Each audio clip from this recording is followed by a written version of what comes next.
अचरज तो ये है कि उन्हें पक्षियों की भी भाषा आती है। वे कौवों और कोयल से संवाद करते हैं, नाग नागिनियों की भाषा सीख रहे हैं। उनकी साधना किस ऊंचाई पर है, इसका अंदाजा इसी बात से लगाया जा सकता है कि देवी देवताओं की भाषा सीखने के लिए वे सपने में देवलोक जाया करते हैं। वहां जाते हैं, देवताओं की भाषा सीखते हैं और यहां आकर उसे लिपिबद्ध करते हैं। मां नर्मदा की परिक्रमा के बाद 30 साल पहले बाबा रामदास जब पंचधारा में इस स्थान पर आए थे, तब कुटिया नहीं थी। 120 दिन तक मां नर्मदा के जल पर जीवित रहकर साधना रत थे। बारिश के दिनों में जब यज्ञ करते थे, तब मेघों की इतनी हिम्मत नहीं थी कि उनके यज्ञ कुंड के आसपास आकर बरस जाएं। चारों ओर पुरजोर वर्षा होती थी और इनके यज्ञ की अग्नि प्रज्वलित रहती थी। बाबा रामदास की साधना स्थली का नाम है ज्ञानेश्वरी, और ये ज्ञानेश्वरी के उपासक हैं, परम उपासक। मां नर्मदा की परिक्रमा के दौरान आपके दर्शन हुए, फिर ऐसी लगन लगी, उनके वचन सुनने की ऐसी प्यास जगी कि जब तब वहां जाने लगा। उनकी शरण में उस स्थल पर रात्रि विश्राम किया। यकीन मानिए, इतना जागृत स्थल है कि नींद आ ही नहीं सकती। बाबा रामदास कब सोते हैं कब जागते हैं पता ही नहीं चलता। जब भी देखें साधना की मुद्रा में रहते हैं, किसी अजपा जप में, देवलोक की किसी यात्रा में। चेहरे पर सदा सर्वदा बाल सुलभ हंसी खेलती रहती है। बीच बीच में उनके साथ जो कुछ वार्तालाप हुआ है, आपके साथ बांटते हैं। संतों के वचन जीवन को सुधारने के लिए हैं, संदेह मिटाने के लिए हैं, संदेह करने के लिए नहीं। इसलिए कृपया इसे इसी भाव से ग्रहण करें। सबने प्रणाम किया। हाँ। प्रणाम ऋषिवर, प्रणाम ऋषि महात्मा जी। हाँ। पर प्रणाम किया, सबने आशीर्वाद दिया। हाँ। एक महात्मा जी नहीं दिया आशीर्वाद। अच्छा। बोले मैं थोड़ा, बोले क्यों नहीं आशीर्वाद दे रहे, क्या बात हो गई? सब जने तो दे दिए, 6 ऋषि तो दे दिया आशीर्वाद। एक जने रुक गया प्रणाम करते, तो बोले मैं इसका इतना उम्र कितना है बोले? तो बोले 6 दिन बचे थे, 7 दिन बचे थे उम्र की पूरी होने के लिए। तो क्या हुआ कि हम पूछते हैं बोले कि इसका उम्र कितना है? हाँ। तो बोले 7 दिन का बचा था उम्र। हाँ। तो ब्रह्मा जी के, वो विधाता के पास गए। हाँ। विधाता जी को पूछे तो बोले 7 दिन का इससे बचा है बोले। हाँ। और बोले हमने तो चिरंजीव होने का आशीर्वाद दे दिया। अच्छा, मार्कंडेय ऋषि ने। हाँ, मार्कंडेय ऋषि को। हाँ। बोले अब क्या होगा? बोले चलो ब्रह्मा जी से पूछ लेते और एक बार। हाँ। वो विधाता से पूछे, हाँ। एक बार ब्रह्मा जी से पूछे। तो ब्रह्मा जी ने बोला देखो भाई, मिथ्यान होई देव ऋषि बानी। हाँ। तुम्हारा जो प्रणाम किए है उसका फल होगा। मिथ्यान होई देव ऋषि बानी, जो महात्मा जी बोल दिए अटल है बोले। जाओ मार्कंडेय जी को बता दो, तुम महामृत्युंजय जाप करो। महामृत्युंजय जाप चालू कर दिया। फिर वो 7 दिन होने को 1 दिन बचा था, तो वो यमराज जी आए उसको ले जाने के लिए। तो उधर से शंकर भगवान पहुंच गए। ए बोले ले जा नहीं सकते, मैं 6-7 दिन का आयुष्य और उधार लेके आया बोले ब्रह्मा जी के पास से। 7 दिन का आयुष्य मैं उधार लेके आया बोले, इसको ले जा नहीं सकते बोले। चले जा बोले, तुम यमराज जी को भेज दे वापस। फिर 7 दिन के बदले में अब देखो कितना दिन बीत गए। 7 दिन के बदले में कितना दिन बीत गए। तो अब अमर है वो, चिरंजीव। हाँ, मार्कंडेय ऋषि अमर है, चिरंजीव हो गए जी। तो एक बार प्रणाम किया था उसने, एक बार। हाँ। तो उसको कितना आशीर्वाद मिल गया, कोई अंत ही नहीं लगा। हाँ। तो ये प्रणाम करने का बहुत बड़ा महत्व है जी। बड़े प्रेम से। अब कुछ प्रणाम करने में अपना क्या शरीर झुकना, ये झिझना है नहीं, वो है भाई। प्रणाम बड़े प्रेम से और आदर सत्कार के साथ, और प्रणाम ऋषिवर, प्रणाम महात्मा जी, प्रणाम वो मातेश्री माता जी को भी प्रणाम करते हैं। वो उसमें बोला है नमस्कार करावा आईस, नमस्कार करावा गुरुस, नमस्कार करावा वडिलास, साष्टांग भावे म्हणते। वो नमस्कार करना चाहिए। नमस्कार करने से अपना आयुष्य बढ़ता है, आयुष्य उम्र भी बढ़ती जी है। जी ऐसा होता है। बोलो नर्मदा नर्मदे नर्मदे।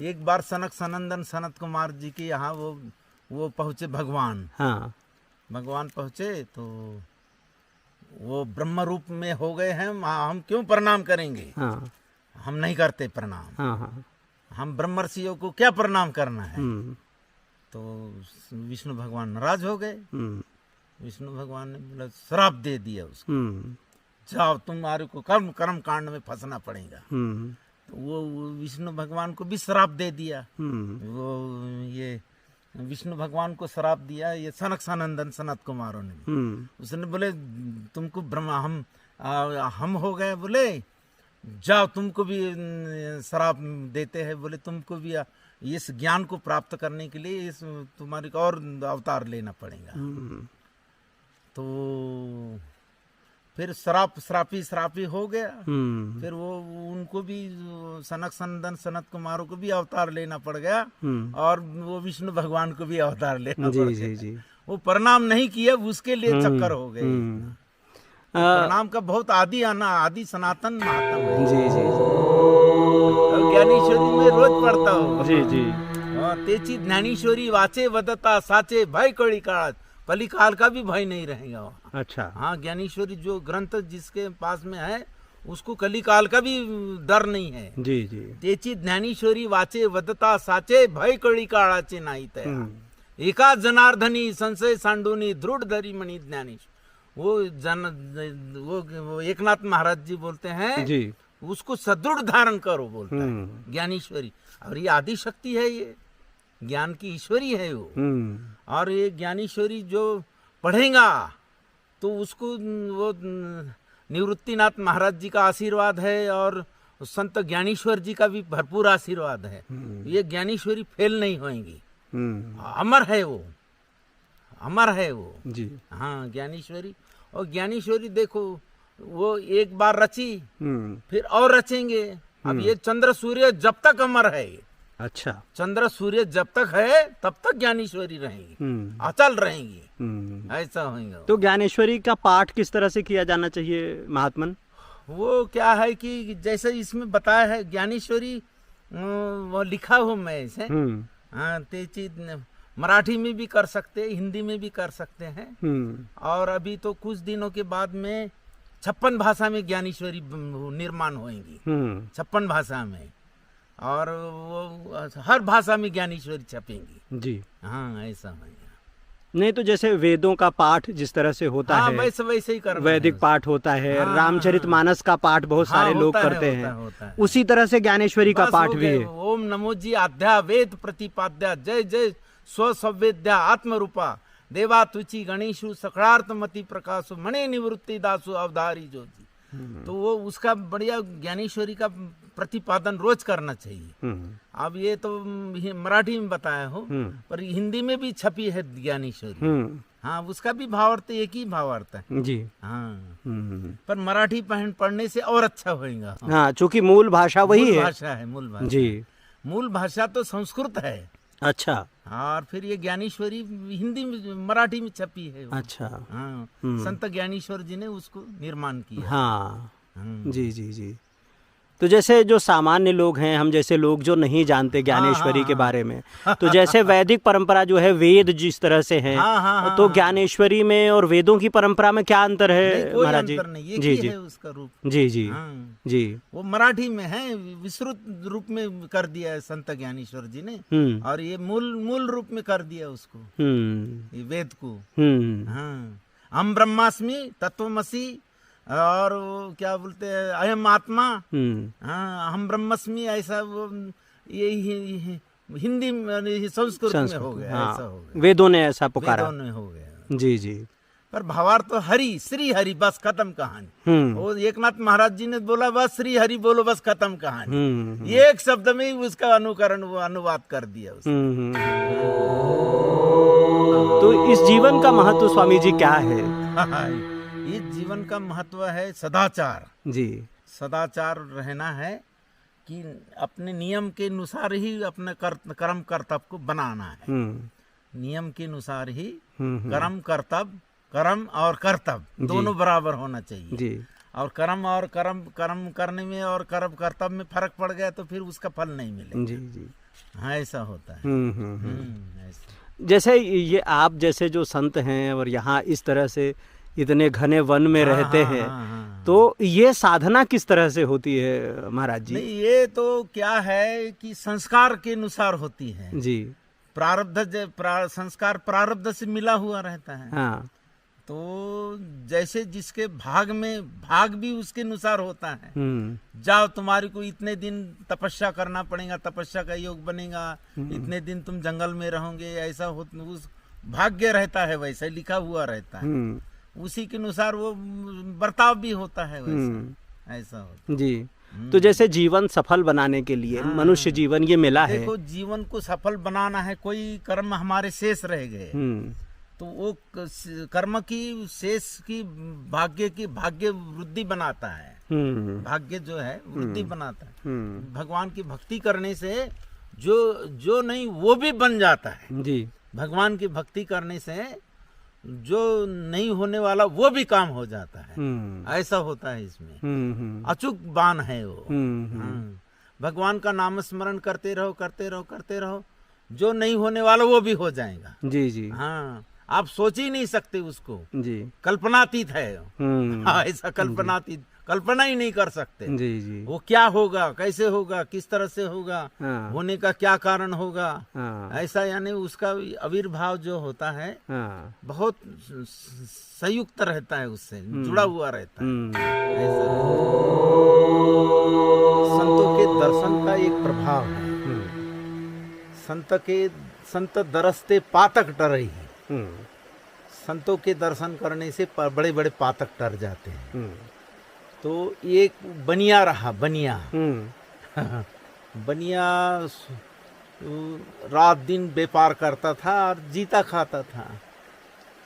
एक दिन उसको ऐसा संशय हुआ कि संतों के दर्शन है क्या। तो वो बड़े विनती करने लग गए भगवान से। वो विनती करते उसके अब 100 साल पूरे होने में थे। तो कोई संत वहां गए ही नहीं। संतों के दर्शन होना दुर्लभ हो गया। फिर भगवान को दया आ गई, उसकी करुणा पुकार सुन लिए। तो बैकुंठ लोक से एक महात्मा जी को भेज दिया। बैकुंठ लोक से जाओ, तुम संतों के दर्शन दे देना। ये बनिया है, उसको दर्शन दे देना।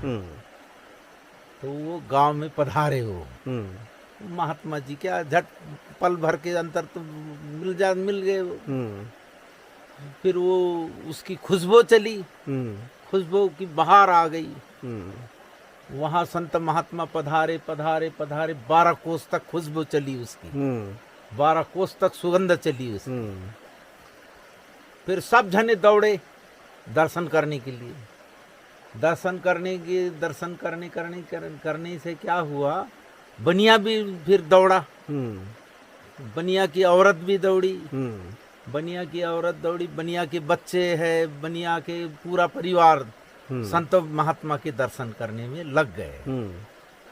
फिर संतों के दर्शन करने लग गए तो फिर चर्चा होने लग गई, सत्संग होने लग गया। सत्संग होते होते क्या हुआ कि बोले इसके हाथ से कुछ सत्कर्म भी हो जाए। ऐसा महात्मा जी ने सोचा। तो भाई क्या सत्कर्म होना चाहिए। तो बोले मंदिर नहीं था वो गांव में। बोले वो आदेश दिया, मंदिर का निर्माण हो गया। फिर बोले धर्मशाला नहीं है, धर्मशाला भी बनवा दिया। पोखरे खुदवा दिया, बाग बगीचे लगवा दिया। और ऐसा सत्कर्म हो गया उसके हाथ से। और फिर सत्कर्म हो गया, फिर बड़ी खुशहाली हो गई, कीर्तन भजन होने लग गए। फिर क्या हुआ कि 2 दिन बचे थे तो उसके वो महात्मा जी चले गए बैकुंठ लोग। अच्छा। हाँ, उधर फिर वो उसके बाद में बनिया का भी शरीर छूटा। बनिया का शरीर छूटा तो सीधा यमपुरी में गया वो। यमपुरी में गया, उसने यमराज जी ने बोला देखो रे, बोले कोई वहां से बनिया आया है, इसका लेखा जोखा देखना। हाँ, अच्छे कर्म होंगे तो स्वर्ग का द्वार खोल देना, और बुरे कर्म होंगे तो नरक में ढकेल देना। बनिया घबरा रहा है, विचार सुन रहा है, मेरे सत्कर्मों का कर्म का फल क्या होगा। फिर वो धीरे धीरे बही खाता खोले। बही खाता खोलने के बाद में क्या हुआ कि इसका भी नंबर निकल गया उसी में, याददाश्त में, कि इसने संतों की सेवा किया था। बस इतना सेवा किया था, इतना ही निकला। यमराज जी को बड़े खुश हो गए, भाई संत सेवा में हाथ बटा दिया भाई। और क्या क्या, अरे पोखरे खुदवाए, बाग बगीचा लगवाया, मंदिर बनवाया, धर्मशाला बनवाई, और क्या बोलते हैं कि सड़क बनवा दिया। अरे बहुत अच्छा काम किया, बहुत खुश हुए यमराज जी। यमराज जी खुश होने के बाद में बोलो क्या चाहिए सेवा के बदले में, तुमने संतों की सेवा किया है, इसके बदले में क्या चाहिए। तो वो बनिया बोला देंगे, 3 वचन हार लिया। बोले हाँ जरूर देऊंगा। तो बोले वो महात्मा जी मेरे यहाँ नहीं आए थे, उसके एक बार दर्शन करा दो बोले। उसने बोला अरे बाप रे, ये तो बैकुंठ के महात्मा जी रहे वो, इसको बैकुंठ में भेजना पड़ेगा तब उसके लाभ होगा भाई। चिट्ठी निकाला यमराज जी ने, पर्चा लिखा, वहाँ बैकुंठ लोग भेज दिया। जाओ रे बोले यमदूतों बोले, इसको बैकुंठ के महात्मा के दर्शन करा के ले आओ। फिर बैकुंठ में गए, उसकी आत्मा प्राणात्मा गई। फिर बैकुंठ में गए, स्वर्ग का द्वार, बैकुंठ का द्वार खुल गया। बोले किसके दर्शन चाहिए, बोले नहीं महात्मा के दर्शन होना। भगवान विष्णु नारायण के दर्शन तो नहीं चाहिए, नहीं बोले महात्मा के दर्शन होना। तो खोला फिर वो गेट, द्वार खोला। महात्मा जी तो आत्मरूपी समाधि में स्थित थे। थोड़ी देर के बाद में खुल गई समाधि। समाधि खुलने के बाद में क्या हुआ कि उसकी नजर उसके बनिया के ऊपर गिरी। अरे बनिया तू भी आ गया। बोले क्या करूं महाराज, बोले मेरे दर्शन करने की बड़ी इच्छा थी। बोले वो यमराज जी ने पूछा, बोले क्या कर्म किया थे तुमने। तो मैं बोले कि मेरे हाथ से कुछ सत्कर्म हो गया था। तो बोले इतना से प्रभाव से मैं यहाँ पहुँचा। बोले हाँ, वो बोले अच्छा हो गया, बोले बहुत बढ़िया हो गया। बोले और क्या चाहिए बताओ, बोले या वो भगवान के वो बोले महात्मा जी बोले देंगे। हाँ बोले देऊंगा। बोले एक यानी एक बाल के बराबर आपके चरण में जगह दे दो। बोले एक बाल के बराबर आपके चरण में जगह दे। वो महात्मा जी ने बोले यो मस्तु, ऐसा ही होगा। हाँ, उसकी आत्मा उसमें समा गई। अब इधर वो द्वारपाल देख रहे हैं, अब आएगा वो यानी वो बनिया, तब आएगा। बनिया काय को आने को जाता है, वो तो भगवान में समा गया। तो एक बार मांगा था उसने दर्शन का लाभ, एक बार ही दर्शन करने का उसने बोला था। संत दर्शन का इतना बड़ा महत्व, इतना बड़ा महत्व, हाँ। भगवान में मिल गए वो। जी जी जी। बोलो नर्मदा मैया की। महाराज जी एक प्रश्न बहुत सारे लोग पूछा करते हैं, हाँ, और वो मैं आपसे पूछना चाहता हूँ कि ये जैसे इतनी सारी पवित्र नदियाँ हैं, गंगा है, यमुना है, सरस्वती है, गोदावरी है, भद्रा है, हाँ सभी हैं, सप्त नदियाँ हैं। तो इसमें माँ नर्मदा की ही परिक्रमा क्यों की जाती है, इसका क्या विधान है? माँ नर्मदा जी की परिक्रमा इसलिए करते हैं कि ये इसमें कोई पैसा नहीं लगता, फ्री है ये। हाँ। और जगह में पैसा लगता है। हाँ। पैसा लगता है। हाँ। और एक जगह में नहीं लगता। बिल्कुल नर्मदा मैया के गुणगान करते रहो। हाँ। और आपको नर्मदा खाना भी, भोजन भी देंगी, हाँ और जल भी देंगी, आहार भी सब दे देंगी। हाँ और नर्मदा मैया पतित पावनी, तरन तारिणी, मंगलदायिनी, कल्याणी, और इसके दोनों तट पवित्र है, निर्मल है, अच्छा दोनों तट। और इसमें जो इच्छा किया नर्मदा मैया वो उसको देती है, जी किसी भी रूप में देती है, पर देती है। और आजकल जितने भी महात्मा लोग नर्मदा मैया की परिक्रमा करते हैं, और जैसे जो जिस भाव से परिक्रमा करते हैं उसको वैसा ही फल मिलता है। और इसलिए इसका, और ये क्या है, वो गंगा जी में नहाने का फल है, जमुना जी में वो 3 दिन का फल है, 3 दिन स्नान करना पड़ता है।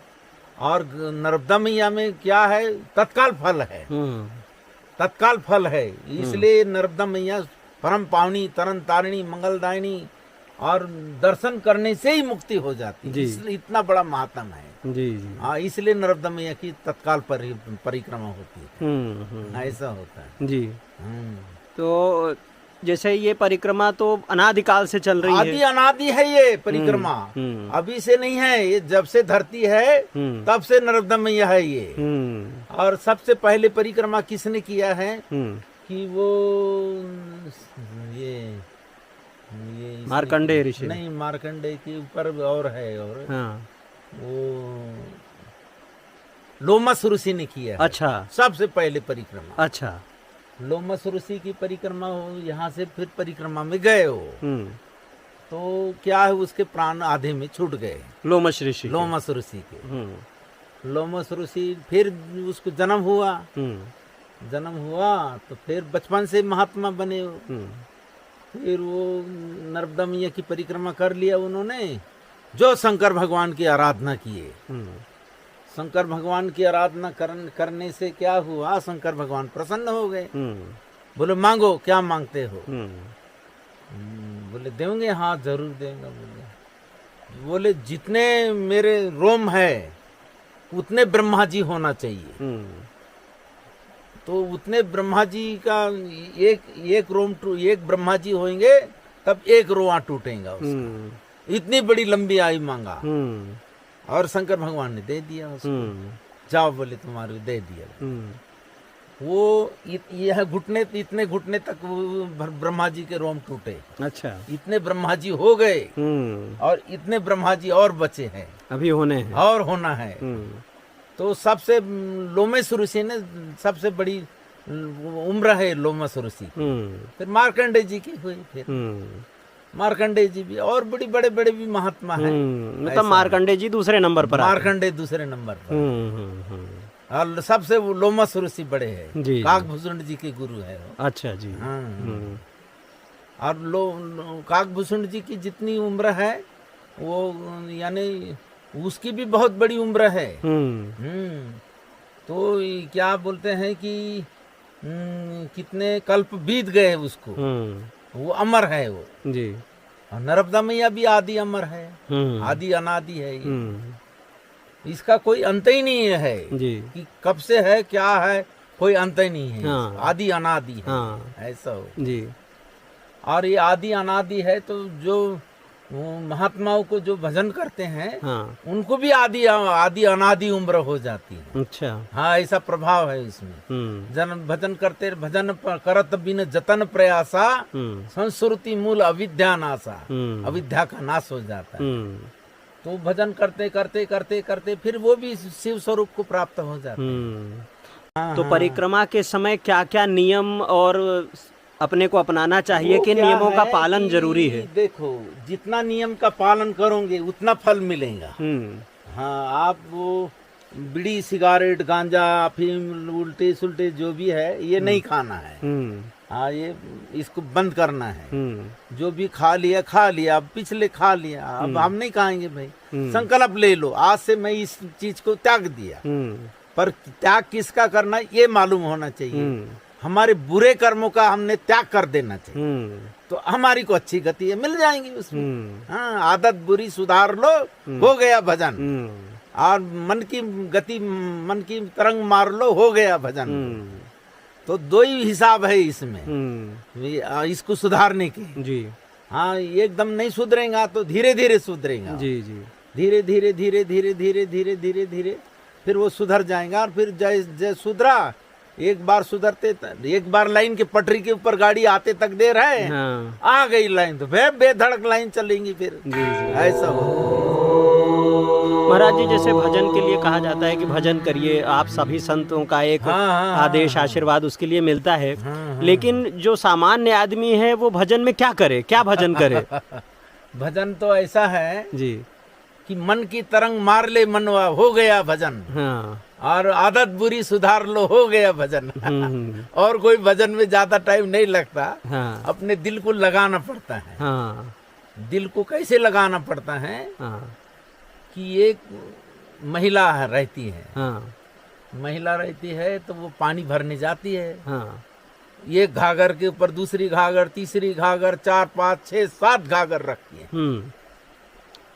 और वो सखियों से मिलती भी है वो। हाँ। वो घाघर भरती उठाती है। हाँ।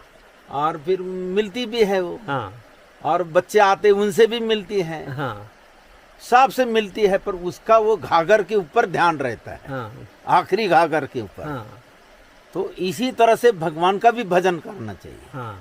जैसे अब वो घाघर की उसके ऊपर ध्यान रहता है, हाँ। इसी तरह से भगवान के ऊपर भी ध्यान रहना चाहिए। हाँ, आदमी करे कुछ, चले हाँ। कहीं, लेकिन ध्यान उसका वहाँ ध्यान है। उसके मन राखे वो कृपा निधान आप बोलता है। हाँ। वो कृपा निधान में मन को रखना पड़ता है। हाँ। तब फिर वो सुलभ हो जाता है। हाँ।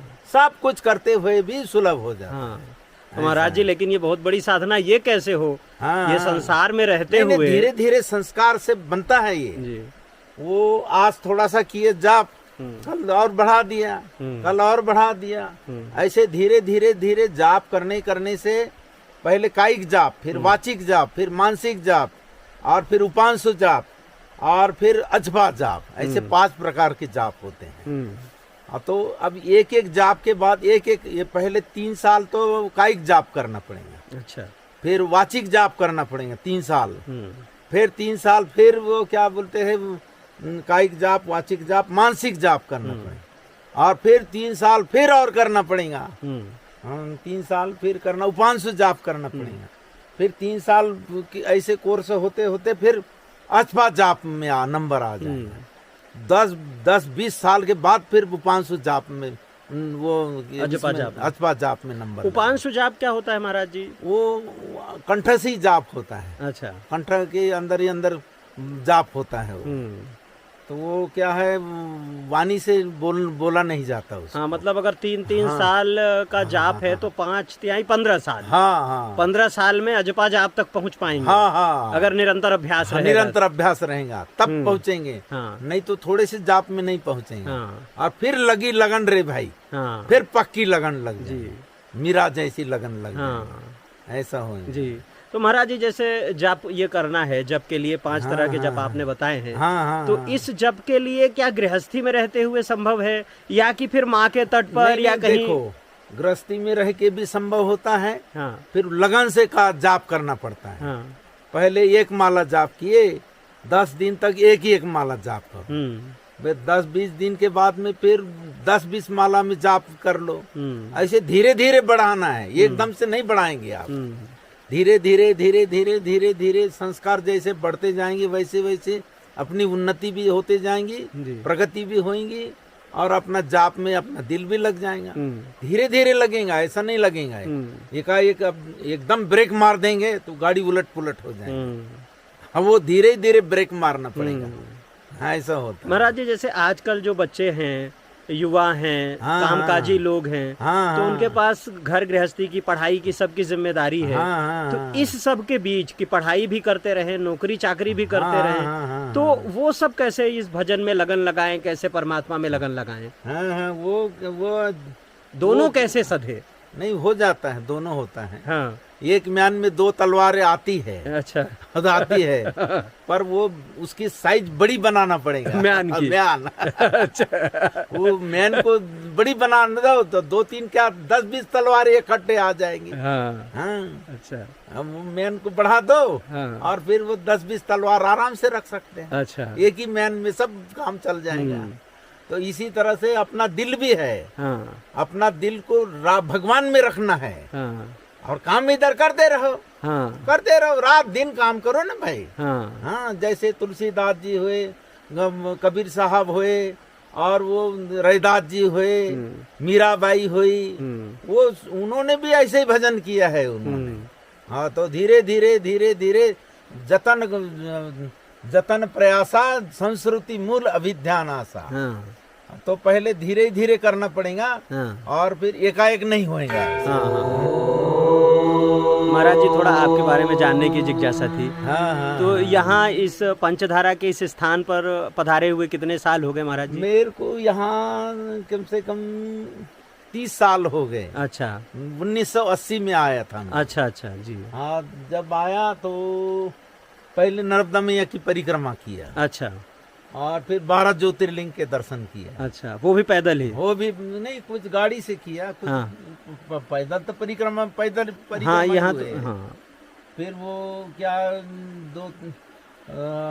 सब ज्योतिर्लिंगों के दर्शन किया। हाँ। फिर ऐसा, फिर उसके बाद में आके फिर यहाँ बैठा। अच्छा। हाँ, फिर एकांत में बैठा, उधर बैठा था, और फिर वो एक ऐसे रहा एकदम, और पानी एक बार जल लेता था मैं।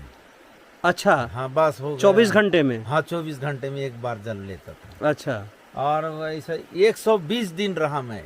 अच्छा। हाँ, एक बार जल पे? हाँ। अच्छा। वो जल पीता था, लेकिन थोड़ा थोड़ा पीता था। अच्छा। हाँ, और 120 दिन का साधना तो किया। 120 दिन तक महाराज जी जल पर रहे, या केवल एक बार जल लेते? नहीं नहीं, वो 120 दिन जल पी पी के रहा। जल पी पी के हाँ, रहे। हाँ, अच्छा जी जी। कछु दिन भोजन बारी बतासा, हाँ। कि वो कठिन तप उपवासा जी, ऐसा हुआ। हाँ। वो धीरे धीरे धीरे धीरे मेरा क्रम बढ़ते गया। अच्छा। अब धीरे धीरे सब फिर छूट गया, फिर वो हाँ, ऐसा हो गया। 120 दिन तक जल पर यहाँ हाँ, आपने जल साधना पी की? के हमने। अच्छा, मैया के जल पे? हाँ। अच्छा। आपके बारे में महाराज जी, एक बार गुजरात में जब परिक्रमा में थे तो एक हाँ। संत ने बताया था अच्छा। कि जब आप यहाँ आए थे, शुरू में साधना करते थे, तो आपके यज्ञ स्थल के चारों ओर जहाँ आप हवन करते थे, हाँ, तो भारी बारिश में भी आसपास पानी नहीं आता था। हाँ, ऐसा होता था। जी जी। और वो एक बार तो बड़ी भारी नागिन आई थी यहाँ। अच्छा। हाँ, यहाँ से तो ये यहाँ तक लंबी रही। अच्छा। और बड़ी उग्र रही वो। हाँ। और खुला में बैठा था मैं। हाँ। और फिर वो 10 बजे के टाइम आई थी रात में। हाँ। रात में आई तो देखने लग गई मेरे को। हाँ। अब मैं बुला रही तो देवता प्रकट हो गए भाई। अब मेरे को डर भी लगा। फिर मैं बोला डरना भी अब क्या है भैया, अब नागिन तो कुछ भी कर सकती है। फिर वो कुछ नहीं किया मेरे को, और 3 बार उसने ये सर को झुकाया, और फिर वो अंतर ध्यान हो गई। अच्छा। नागिन। अच्छा। और वैसे वो भी शेर भी आए थे यहाँ पे। हाँ। अच्छा। शेर भी आए थे, तो शेर भी दर्शन करके फिर भग गए थे। अच्छा जी जी। एक बार 4 भालू आए थे। अच्छा। हाँ, 4 भालू भी फिर वैसे दर्शन करके भग गए। ऐसे सब नर्मदा मैया रक्षा करती है ना। जी जी। हाँ, वो भेजती भी हैं, आपकी पहरेदारी भी परीक्षा भी रहती है, और आपकी पहरेदारी भी करते हैं। ऐसा भी हो, ऐसा। हाँ हाँ हाँ, कि महात्मा जी को कोई इसके ये ना हो भाई। जी जी, ऐसा जी। अच्छा महाराज जी, एक चीज और भी है, आप 56 भाषाएं जानते हैं। हाँ हाँ। तो ये किसके कैसे कृपा हो गई? ये मैं वैसा 9वीं कक्षा तक पढ़ाई किया हूँ जी। 9वीं कक्षा तक पढ़ाई किया, फिर एक बार ये संत ज्ञानेश्वर जी के चरणों में मैंने आवेदन लगाया था, और नामदेव जी के चरणों में। तो मैं बोला 56 भाषा मेरे को भी आना चाहिए, ऐसा मैंने आवेदन लगाया था नर्मदा में। नर्मदा मैया से भी लगाया, और संत ज्ञानेश्वर जी के चरणों में भी लगाया, नामदेव जी से कहा। फिर नर्मदा मैया फिर पुकार सुन लिया, और फिर वो ऐसी आई है 56 भाषा कि एक बार पढ़ता था वो याद हो जाता था। जितना भी पढ़ाई कर लो, एक बार पढ़ता था। अच्छा। पूरा याद हो जाती थी। ऐसे ऐसे करके 56 भाषा आ गई मेरे को। हाँ। ये लोग आश्चर्य मानते हैं कि हाँ, है, आश्चर्य है ना। विश्वविद्यालयों में जाके पढ़ाई करते हैं, हाँ, हाँ, हाँ। तब इतनी भाषाएं उतनी भी भाषा नहीं आती है। 56 भाषा बहुत होती है। तो ये साधना से अर्जित। हाँ, साधना से हुई है। जी जी। एक बार पढ़ता था उर्दू, अरबी, फारसी, मलयालम, तेलुगु, तमिल, कन्नड़, जितनी भी भाषा है, ये इसकी किताबें लाया था मैंने। वो दिल्ली से बुलवाया था। अच्छा। दिल्ली से बुलवाया तो फिर उसको एक बार पढ़ा, याद हो गए। एक बार पढ़ा, पूरा याद हो गए। ऐसा ऐसा करके 56 भाषा याद कर लिया। जी जी, ऐसा। तो वो भाषा है मेरे पास में। अच्छा अच्छा। है। अभी आपको दिखाऊंगा वो। जी जी। और महाराज जी, जैसे ये जो चूनर यहाँ बंधी हुई है, हाँ, तो ये लोग बांध के जाते हैं क्या? नहीं, ये कोई सुमरन करते हैं वो। अच्छा। हाँ, सुमरन करते हैं तो हमारी मनोकामना पूरी हो जाए। हाँ।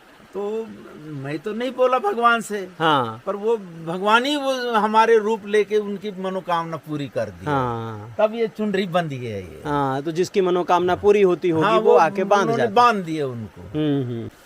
मैंने अपना कई भाषा में नाम लिखा मेरा ये ब्रह्मी है, सिंधु है, नागमोड़ी है, गोंडी है, बर्बर है, आरमाई, पुरानी भाषा है। खरोष्टी है, अरबी, उर्दू, फारसी, मराठी, हिंदी, संस्कृत, इंग्लिश, बांग्ला, ये भी ले लो ऐसा।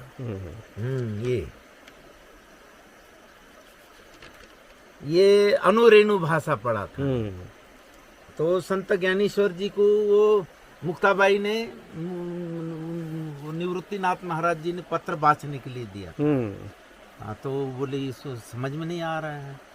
फिर वो मुक्ताबाई के हाथ में दिया। बोले ये तो कोरा कागज है, इसको हम कैसे पढ़ेंगे? फिर उसने बोला, ये निवृत्तिनाथ महाराज जी ने बोला कि इसमें सूक्ष्म अक्षर देखो। बोले इसमें अक्षर ब्रह्म दिखेगा। बोले फिर अक्षर ब्रह्म दिखाई दिया। ये अक्षर ब्रह्म ये है। ये अणु, रेणु, त्रेसरणु, चिदणु, महाअणु, और ये अंधलिपि, और ब्रेल लिपि, और क्या बोलते हैं कि शॉर्ट हैंड लिपि, ये भी पढ़ाई किया था। और ये सुन रखो, फिर कोरा कागज आ गया। ये देखो कोरा कागज कैसे है। ये सब भाषा को ये लिखो। महाराज जी, जैसे आपने बताया कि श्रीलिपि देवलोक से सीखी। हाँ। तो देवलोक से कैसे सीखी महाराज जी? वो यानी वो ऐसे सपने होते थे मेरे को। अच्छा। सपने में फिर मैं वहाँ जाता था देवलोक। अच्छा। और ऐसे सपने होते थे, फिर वापस आके फिर लिखता था इसको। अच्छा। हाँ, वो अक्षरों को फिर लिखता था फिर मैं। तो ये सपने रात में आते थे? हाँ, रात में आते थे। अच्छा। ये देखो, यही है। कौन सी वाली श्रीलिपि? ये है। ये श्रीलिपि, ये देवलोक से सीखी आपने? हाँ। बस हो गई। ये बहुत कठिन अक्षर है। हाँ, है। ये चित्रों की तरह है, चित्रलेखा, विचित्र लेखा नहीं होती रही। हाँ। और अनुलेखा होती थी। हाँ। भाग्य लेखा होती थी। कई इसमें चमत्कार है। चिदनु, महानु और त्रेसरणु, ऐसे अणु होते हैं। हाँ। अणु से शुरू होकर और सूक्ष्मांतर कारण, महाकारण, चिद्रूप, चिन्मय, चैतन्य, चिद्वली, और फिर विराट देह, और क्या बोलते सूक्ष्म देह, और क्या बोलते हैं पद्म देह। ऐसे 10 देह होते हैं। अच्छा। हाँ, ईश्वर के। अच्छा। और अपने 8 देह होते हैं अपन लोगों के। हाँ। तो ये क्या है 8 देह अपने? क्या 8 देहों में अपना प्रवेश होता है। सूक्ष्म हो जाएंगे, फिर अपन जैसे ये शरीर को छोड़े, ये शरीर में आभास होता है उसका। जैसे सपना आ गया, सपने में हम निंद्रा में और लीन हो जाए, दूसरे सपना आ गया, तीसरा सपना आ गया। ऐसे एक सपने के अंदर कई सपने होते हैं। ऐसा होता है। तो वैसे सूक्ष्म अणु, महाअणु ऐसे होते हैं उसमें। अच्छा होता है। तो मनुष्य जो है वो 8 शरीर धारण करता है। 8 शरीर धारण करता है। और जो देवता हैं वो 10 शरीर धारण करते हैं। नहीं, वो विष्णु भगवान 10 धारण करते हैं। विष्णु भगवान और शिव जी भगवान।